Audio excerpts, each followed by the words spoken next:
Hello and welcome to another edition of Happenings.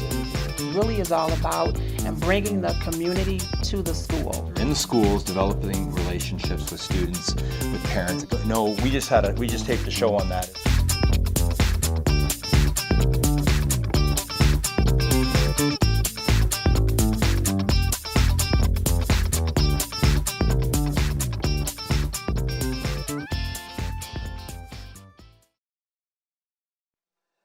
Hello everybody and welcome to another edition of Happenings in the Dearborn Public Schools. I'm David Mustonen, Director of Communications for the Dearborn Public Schools. We're here in Studio North today because once a year we like to bring in our very distinguished panel of expertise students who they're in the know.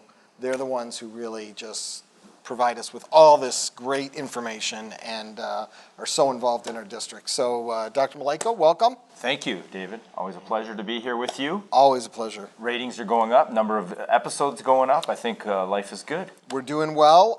It's March. I wore my March's reading tie with lots of books on it. Okay. And I know we're heavily involved in that throughout the district. A lot of events going on around reading.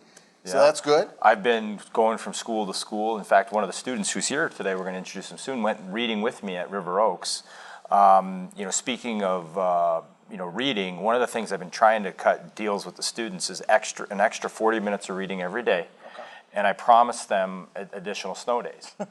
Now, they cheer, and they get approved. Yeah. And the district may be open during spring break, so I could call them during spring break. And it seems to work every time and everywhere I go. Perfect. They cheer, and once they agree, they agree. They agree. It's a handshake agreement. And all next week they get off for absolutely. It. I promised them 2 or 3. I said, heck, maybe even 4. Yeah. All right, well, let's introduce our guest here. And, So this is my favorite show of the year, honestly. It's, I think, since the superintendent, it's the 3rd year we've had the Superintendent Student Advisory Council, and it's really proud of these students, and I think it's something that's so important for us as adults, as educators, to be in touch with the students. And so we have representing the 3 different high schools. We have Zoe, Shahab, Isaiah, and Abe.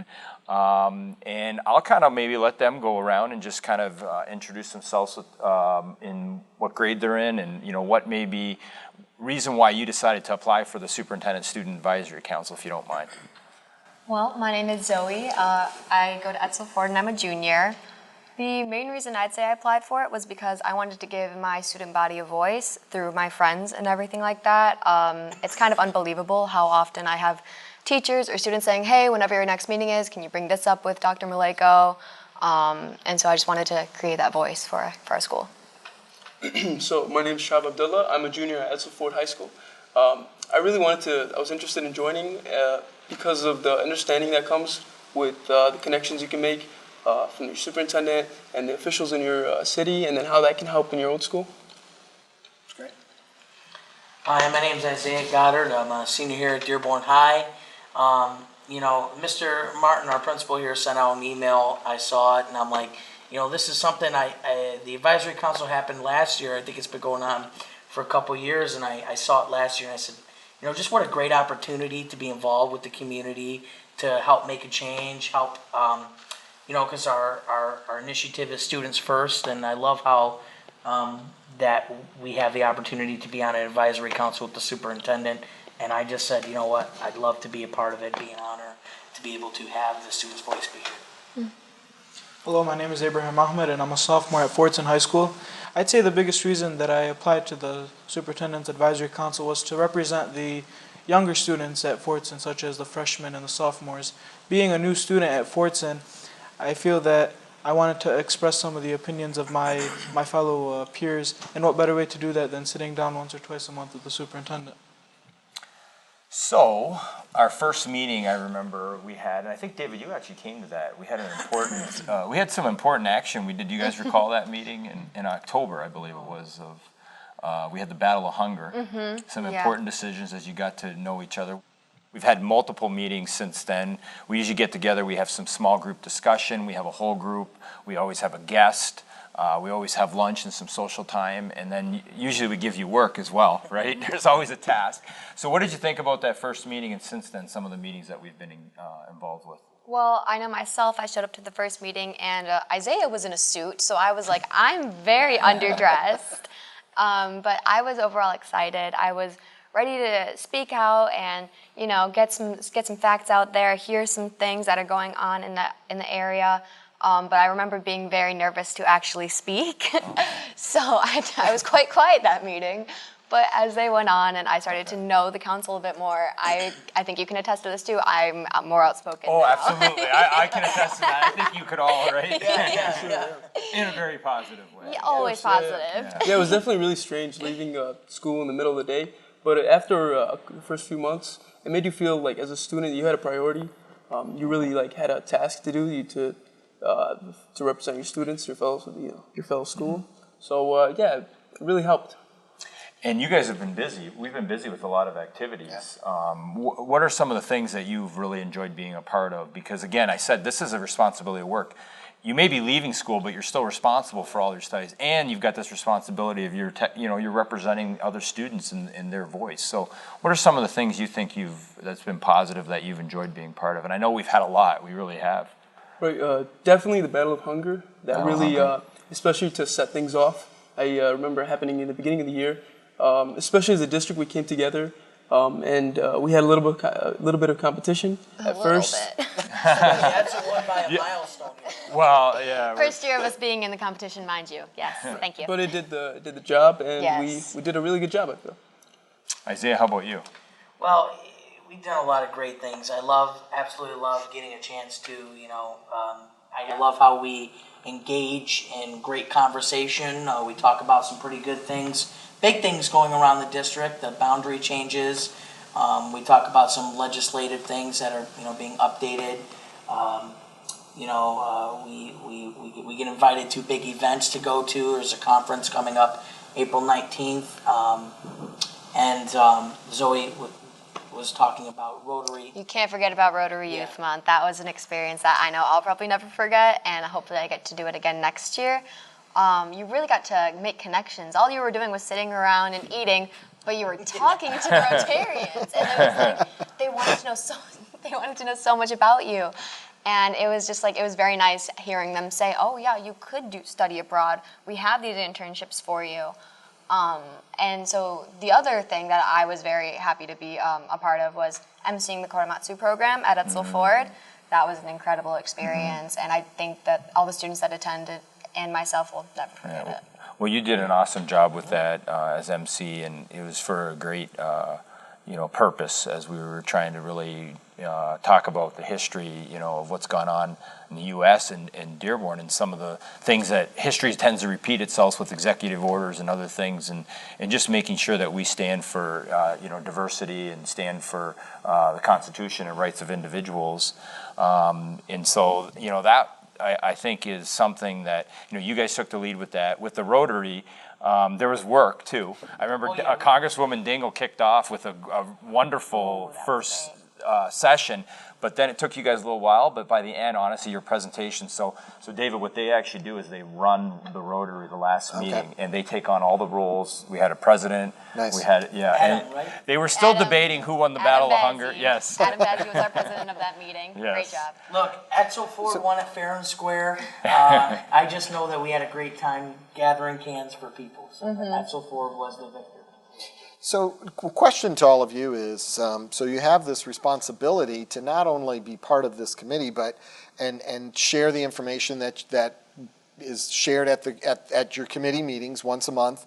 You bring that back to the students, but more importantly, how do you solicit that feedback from the students and bring it back to Dr. Maleyko? So, at your schools, how do you solicit that feedback? Do you go to the different clubs and organizations in your schools? Do you just sit down with your friends? Do you walk around at the cafeteria at lunch and chit-chat with different people? How do you guys go about doing that to get that feedback so that you can bring it back to Dr. Maleyko? Well, being a part of a lot of clubs and organizations at our individual homeschools definitely helps. You get a wide reach between all the students. And that definitely helps bring a voice. And then you can give feedback from each individual club, each individual organization, separate teachers, and we're very like sparsely populated, so you can really reach out and get a lot of like the voice, the different things they want to say. And from there, at that point, you just get back to the meetings, and it's really helpful. And bring it back. And you have to filter a little bit when you bring that back. Yeah, so being a part of many clubs and organizations within the school, and also attending our general council meetings, which is very important.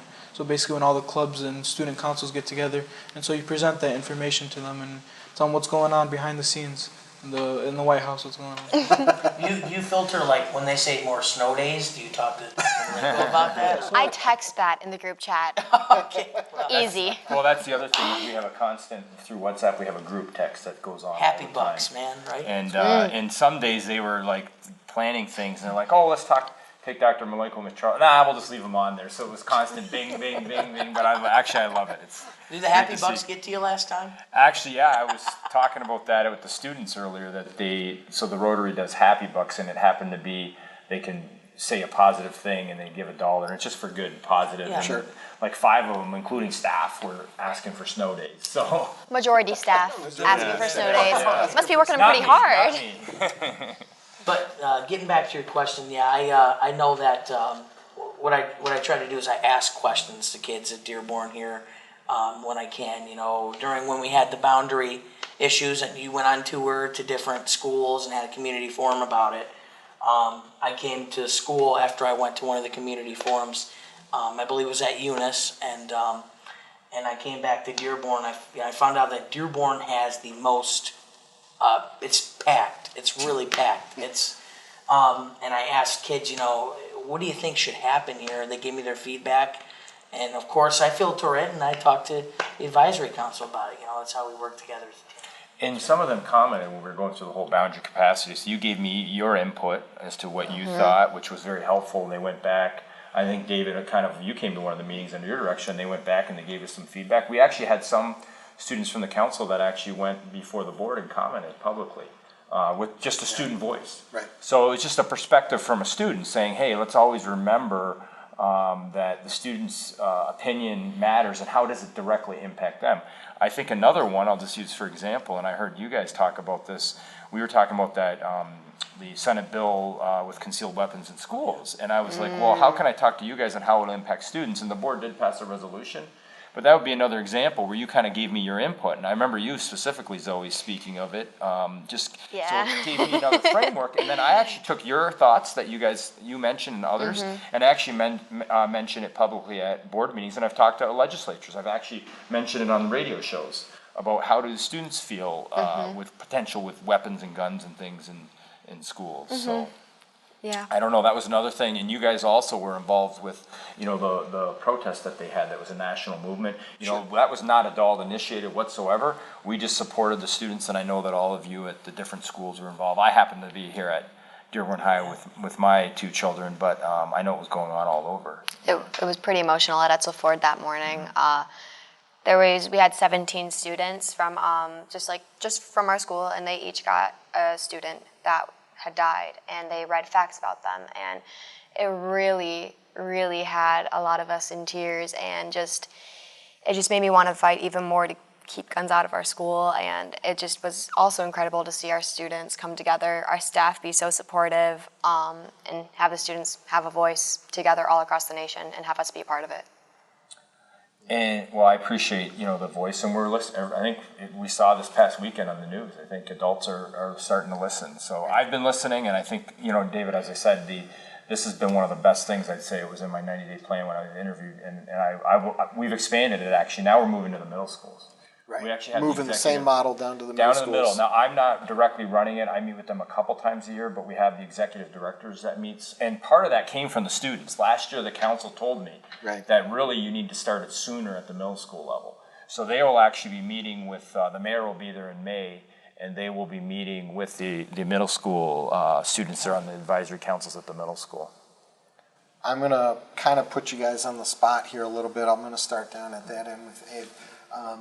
So just thinking about the one thing that you'll take out of this experience moving forward what is that one thing that you're going to take out of this moving forward? Don't stay quiet. Be more involved. You know, it's very important you do. You can't just have your own opinions and just sit and expect other people to do it for you. You need to get out there. You need to engage yourself. You need to let people know what your voice is, know what you stand for, and always do it in a respectful manner. And like what I'm doing on the advisory council. You know, one thing I took out of this is definitely to engage more in community. Bringing back what we discussed to people in the community, students and parents, and just never give up, you know? Like, I just want to encourage everybody to go after, you know, what they really want to do in life. And that was just, you know, something I took off of this, is to engage in community, discuss things, and be involved, like Abe said here. Definitely to take leadership when leadership is necessary, to have that responsibility of stepping it up and taking a role. It's worth it. Everything we say, everything we do, it's worth it in the long run, and it makes a difference. And I'm just happy that I have a voice. Well, I'm very proud of the students here, and they represent all the students on the council. I also want to mention, you know, Ms. Charles, Dr. Sweden, Ms. Harb, and Dr. Warner, who have been the sponsors at the different locations, plus all the principal hosts, because the other thing is we went to a different building every meeting, so we've gone all over the district. And so I'm just proud of all the students, proud that we can implement this. Also, you know, there is one area that we need to improve, and, you know, you're always looking to improve. And we're just going to make, I'm sure the students will appreciate this, but we just want to make it so that when we're at meetings, that there's no resistance to selfie photos or taking pictures. And I'm sure that when Dr. Sweden, we've got to, yeah, right? I mean, that's one thing we have to improve. I think we have to come up with a bylaw so that you're just not allowed if you want to be part of the council. So Dr. Sweden, maybe we can call that the Dr. Sweden resolution on selfies. How about that? Everybody involved needs to be in the picture. Well, you know, I'm going to take a moment here because it is my job to promote this district. So I will just say that, you know, we are hearing a lot now in the media about the power that students have and how important their voice is. And once again, Dearborn, being a leader, has been doing this for 3 years. We've been listening to the student voice. We've been having them part of the conversation and empowering them so that the decisions that are made at your level, at the board level, come from their level so that we are always putting students first. So that's my plug for the district because that's my job to do that. So once again, remember, we are all over the place. You can find us on YouTube and you can find us on our cable channel. And most importantly, you can find us on Dr. Maleyko's blog as well. So there's a lot going on in our district. So till next time, this is Dave Mustonen and Dr. Maleyko. We'll see you around.